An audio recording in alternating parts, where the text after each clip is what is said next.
Bathukamma ready అయిపోయింది. దీన్ని అంటారు ఎంగిలి పుల్ల బతుకమ్మనా?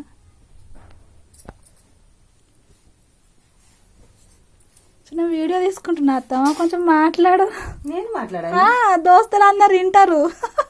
నాకే నచ్చిపడైతే మాట్లాడుతుంది. ఇది ఎంగిలి బతుకమ్మ నన్ను అడిగినా కదా, అవును బిడ్డ అనాలే.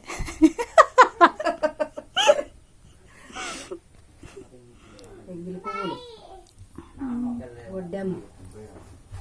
బొడ్డెమ్మకి ఇది ఇక్కడ రెడీగా ఉంది బొడ్డెమ్మ.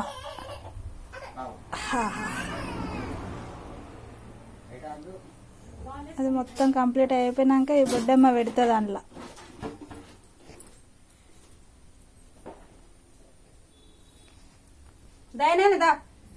చిన్న బతుకమ్మ కూడా ఎంత కష్టపడుతుందో, ఎంత పెద్ద పువ్వు వచ్చింది. కష్టం ఏమాయ ఎప్పుడు వేరుతావు, ఏమాయ ఎప్పుడు వేరుతావు. నువ్వు బండిలు వేసే వరకు బతుకమ్మ అయిపోయింది పేరుసుడు. గీటో అయ్యో